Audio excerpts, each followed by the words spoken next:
আবারও এক ফ্রেমে ধরা দিলেন ঢালিউড মেগাস্টার শাকিব খান ও তার প্রথম স্ত্রী অপু বিশ্বাস। মালয়েশিয়ার রাস্তার একটি পার্কের মধ্যে একসাথে দেখা গেছে দুই জনপ্রিয় তারকাকে। শুধু তাই নয়, সাথে ছিলেন তাদের একমাত্র সন্তান আবরাম খান জয়। ভিডিও ও ছবিতে দেখা যায় তিনজন বেস্ট ঘনিষ্ঠভাবে কাটাচ্ছেন।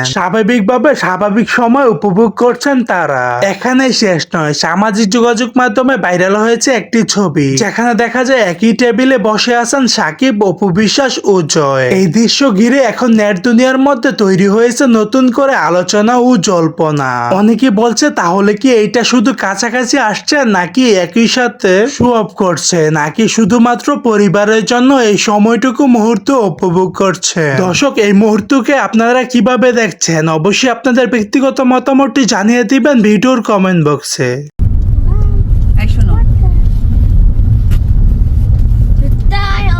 সো দর্শক, আজকের এই ভিডিওটি এই পর্যন্তই। যদি ভিডিওটি ভালো লেগে থাকে তাহলে ভিডিওতে একটি লাইক, একটি কমেন্ট আর অবশ্যই চ্যানেলটি সাবস্ক্রাইব করতে ভুলবেন না।